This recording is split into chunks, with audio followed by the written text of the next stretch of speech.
বাবাজি হাফসি বিলাল দেখতে কালো ছিল, কিন্তু জবান আল্লাহর পছন্দের।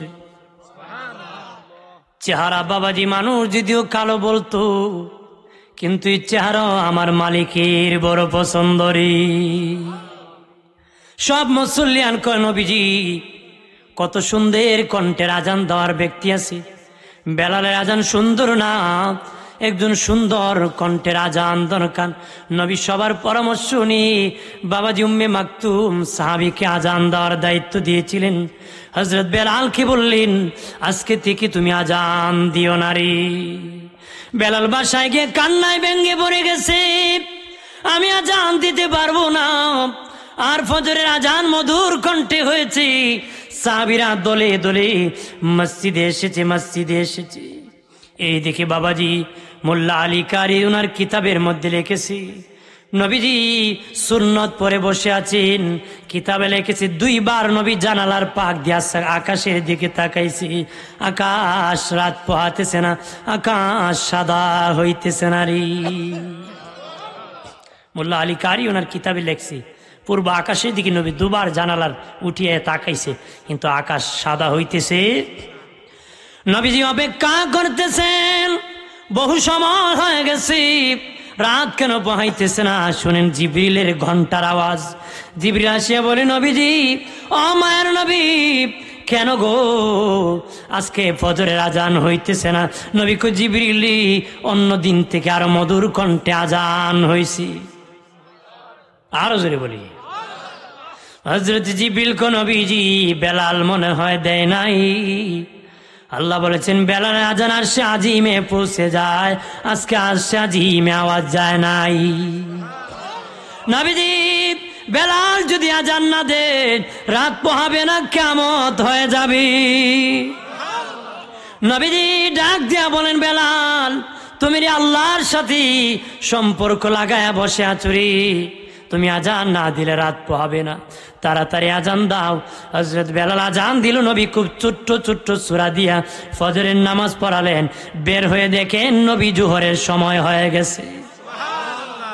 এত সময় পার হয়েছে, নবী দেখে জোহরের সময় হয়ে গেছে। বলেন, বাবা সাহাবীরা আর বাড়ি যাওয়া লাগবে না, বেলাল আবার জোহরের আজান দিয়ে দাও, একবারে নামাজ পড়ে বাসায় যাব।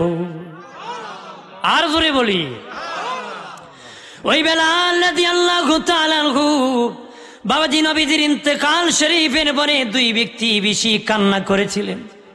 একজন হলেন মহিলা আর একজন হলেন পুরুষ। মহিলার মধ্যে খাতুনে জান্নাত ফাতেমাতুজ জোহরা বেশি কান্না করেছিলেন, আর পুরুষের মধ্যে হযরত বেলাল বেশি কান্না করেছিলেন। নবীর জন্য কান্নায় ভেঙে পড়েছেন। মদিনা চারিয়া গাটুরি বাদিয়া চলে যাওয়ার জন্য প্ল্যান করে আবু বকর সিদ্দিকের কাছে যেয়ে বলেন, ভাই বিদায় দাও, আমি মদিনায় থাকবো না রে। সিদ্দিক আকবর বলে, আজান কে দিবি? আমি আজান দিতে পারবো না, আমি আজান দিলে নবী আসবে না, আমি বেলাল শুইতে পারি না রে। আরে আবু বকর ভাই, আমি আজান দিলে নবী আসতো, এখন দিলে তো নবী আসবে না রে। আমি নবীর মোহব্বতে ভালোবাসি, নবী আমার এত আদর করতো, নবী এত আমারে ভালোবাসতো, আমি আজান দিলে নবী আসতো রে। নবী আমারে মোহব্বত করতো, এখন আজান দিলে নবী আসবে না রে। আমি মদিনায় থাকবো না। বেলাল চলে গেছে, 6 মাস হয়ে যায়, বেলাল মদিনায় আসে না রে। নবী স্বপ্নে কো, বেলাল আমার এত তাড়াতাড়ি কেমনে তুমি ভুলে গেলা রে? হযরত বেলাল আল্লাহ নবীকে স্বপ্নে দেখিয়া বাবা মদিনার দিকে দৌড়াইয়া রওনা করেছে। মদিনায় উপস্থিত হয়েছে। মদিনার মসজিদের মুয়াজ্জিন কই? নবীর মুয়াজ্জিনের আগমন হয়েছে রে। ওরে নবীর মুয়াজ্জিন আজান দাও। হযরত বেলাল কই, না না আমি আজান দিব না রে। সকলে বলে ফাতেমা যদি অনুরোধ করে রে বেলাল আর পালাইতে পারবে না, ফাতেমার কাছে যাও। আম্মা জান ফাতেমার কাছে বলার পরে বললেন বেলাল তুমি আজানটা দিয়ে দাও। হযরত বেলাল মসজিদ নববীতে আজান দিয়েছি, মানুষ দলে দলে কাতারে কাতারে মসজিদ নববীর দিকে দৌড়তেছে, নবীর মুয়াজ্জিনের আগমন হয়েছে। ইমাম হাসান হুসাইন ডেকে বলে মা বেলালে আজান দিতেছে গো মা, মনে হয় আমার নানা ইমামতি করবে গো মা, আমার নানা নামাজ পড়াবে, নানার মুয়াজ্জিন আজান দিতেছে। মা ফাতেমা কই সন্তান রে, যদিও তোদের নানার মুয়াজ্জিন আজান দে তোর নানার আসবে না রে। দেখে বলে মা নানার মুয়াজ্জিন এসেছে, নানা কেন আসবে না? হযরত বেলাল নবীর বিরহে কান্না করতে করতে ইন্তেকাল হয়ে গেছে। নবীর ভালোবাসা কিছুদিন পরে শাহাদাতের পেয়ালা পান করেছে। একটু চিল্লায় বলে আল্লাহু আকবার। আরে মৌলভী বাজারের আরে মুসলিম জনতা, যতদিন বেঁচে যাবা নবীকে ভালোবাসবা, মুয়াজ্জিনের দায়িত্ব পালন করবা।